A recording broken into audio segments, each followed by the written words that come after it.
Okay, Alexander, let's talk about Trump's taxes. And this may be one of our quickest videos ever because I think this story is pretty much dead on arrival. But you know what it signals to me? It signals to me once again that they've run to their wits' end. They've got nothing on Trump at all. And they just keep on going in circles like a dog just chasing its tail. Like, Russia, and then they leave Russia for a couple months and they come back to it. Then they leave Russia for a couple months, come back to it. This taxes story has been going on now for years upon years. And, it's just, do people even understand how taxes work? I mean, I've been on Twitter and listening to what people say. Some people think it's like Trump has like $4 billion in cash, sitting in his dresser drawers or something, or in his closet or at the bank or something. And he should be paying taxes on that $4 billion. But once again, you have the New York Times running with more anonymous sources and just more complete nonsense. I read the New York Times piece and it's just so dumb. Yeah. These guys aren't accountants. They're not, there hasn't been any audit of anything. No. And these are just journalists just kind of running with a story that they say they've done a deep investigation into it. The New York Times would put anonymous sources to protect the anonymous sources.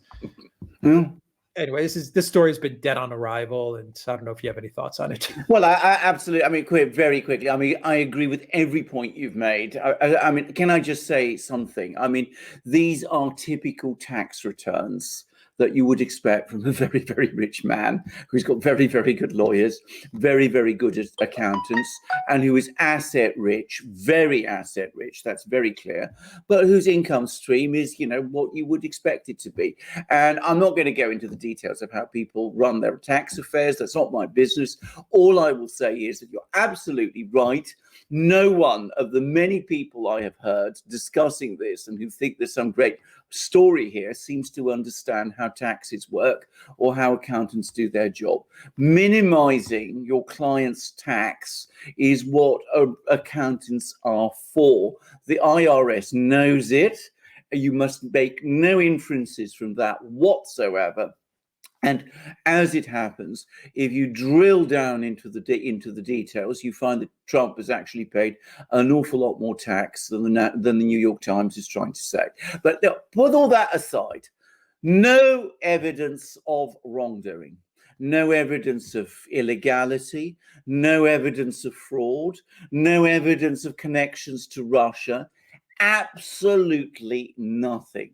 This is a giant, big, fat nothing burger. It is nothing else. It's zero. It's zilch. Now, we've been hearing about these famous or infamous tax returns for 4 years now. Now that the New York Times has finally seen them, it has come up with nothing. Zero. Zilch. Rien. Nothing. I mean, I can't put it more straightforwardly than that. By the way, just to say, if you've ever bothered to listen to what the Duran says about these questions of the tax returns, whenever they've come up, which admittedly has not been very often, we always said that they would come up with nothing. And they have come up with absolutely nothing. It is shocking, absolutely shocking, that a person's private tax returns have been leaked to a newspaper in that way. The IRS had no issue with them. So what's the business of the New York Times to go and writing up stories about them? Yes, Donald Trump is the president of the United States. Yes, it has been, shall we say, the habit in the last couple of elections for people to publish their tax returns, but there is no obligation, moral or legal, upon them to do so. Donald Trump chose not to do so. How much he pays in taxes is his private business. It is between him and the IRS. If the IRS wasn't concerned or bothered, there was no reason for anyone else to be. So the New York Times has once again behaved disgracefully and inappropriately by publishing these things. But in a way, it has also done us a service, because we will hopefully hear no more from now about this dreary and pointless story, which has turned out to be, as I said, a big round zero. What is wrong with the New York Times? Why are they such a terrible publication? What happened to them? I mean, No. we're gonna get more stories about Russian meddling, aren't we? Because it appears to me that they've tried to find stuff on Trump. I can't imagine a person under more investigation, under more scrutiny, not only from the intel agencies, which we know they probably investigated every single aspect and every single corner of Trump's life, but from journalists and the corporate media, the mainstream media, which I need to remind everybody have enormous budgets, probably from NGOs and the Michael Bloombergs and the George Soros and the Bezos and the Bill Gates, and all these people have also put private investigators and God knows how many people they have trying to find something on Trump. And at the end of the day, all you end up with is bogus Russian cooperation and meddling, which we now know Russia preferred Hillary over Trump. We now know that as well. You have a dumb Ukraine transcript, and you have his taxes. And need I remind everybody that the mail-in ballot thing has now run into a dead end now that you have Amy Coney Barrett. And when it does go to the Supreme Court, the Red Mirage plan, it'll go to the Supreme Court, and that will also be a complete dud. Yeah, the Democrats have been checkmated there as well. So we're back at taxes. I'm just waiting for when we're going to go back to he's a Putin puppet. Well, when are we going to get there? When exactly? Next week or tomorrow? The day after tomorrow? I mean, remember, it was just a few weeks ago that they were running with that phony story about the Russians having paid bounties to the Taliban for killing US soldiers, and Donald Trump doing nothing about it. And the Pentagon says that wasn't true, and the intelligence agencies said that wasn't true, and Donald Trump says that wasn't true, and sure enough, it turns out that it wasn't true. No part of that story was true. Just as this, as I said, this story about the tax is not true, just as Russiagate and all those collusion allegations were not true, just as all the ideas that Donald Trump was going to build huge buildings in Moscow wasn't true. I mean, none of this has turned out to be true. What is really remarkable about Donald Trump, I'm going to say this, I mean, he must be the least corrupt man in Washington and New York. I mean, it must be the case. I mean, he's a billionaire. He is a billionaire, by the way. He runs this huge business. It's in the construction industry, which is a pretty tough business. He also, has been on television, done all kinds of things there.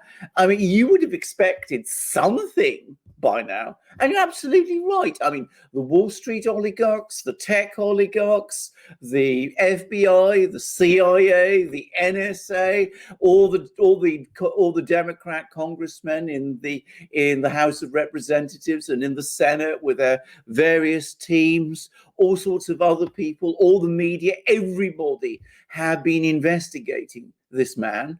And they've come up with nothing. I mean, if you'd asked me 4 years ago, I would not have predicted it, actually. I would have said, well, surely there must be something somewhere. But the fact is, and we need to understand it, there is literally nothing at all. Whatever Donald Trump is, whatever his flaws are, or his alleged flaws are, he is not a corrupt man. That's absolutely clear. He is not a corrupt man. He is not an agent of Putin. He is not involved in any nefarious activities. He wasn't involved with Epstein in any conceivable way. So let's just accept that fact. He is not in any conceivable sense or way a corrupt man. And the New York Times, it's doing itself and the media and the people a massive disservice by continuing to pretend that he is. All right, let's leave it there. A story that was dead on arrival and just another pathetic attempt by the New York Times. Just really pathetic. And with each day, they just fail more and more. Yeah, just a complete failure of a publication. Absolutely. Of the once great publication, which has now become a tawdry rag. Sorry to put it in that word, but that's what it is. Yep, that is true. All right, well, we'll leave it there. Alexander McCurse, thank you very much. Guys, if you like this video, click on that subscribe button, hit that like, drop us a comment down below, go to the Duran shop, pick up some merchandise, mugs, shirts, hoodies, sweatshirts. We got all kinds of stuff. We've got amazing things. We got our amazing mugs, which you can see here. This one with the flag of the United States, the flag of the country that we've just been talking about. Alex has got the Greek flag there. That's one of our other mugs. This is a smaller mug with the Greek flag. We got bigger mugs and smaller mugs, and we got mugs with lots of flags of lots of countries now. And we've also got enameled mugs. This is one with the flag of England, and we've got amazing shirts. You will see that I'm wearing a shirt with the flag of Australia, a country very dear to British people, because we feel a great kinship to the people of Australia. We've also got hats embroidered and with flags too. We've also got hoodies, and there he is. He's got a hat there with the flag of Switzerland. We've also got hoodies, and of course we've also got that's Poland. I think that's Poland.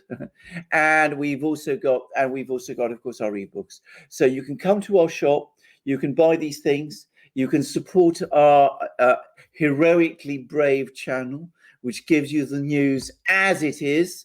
Alex will quickly remind you at the end of this video how to do that. Just go to the duranshop.com. You'll find the link in the description box down below. And also, if you can, please donate to us on PayPal, Patreon, Subscribe Star. Take care, everybody.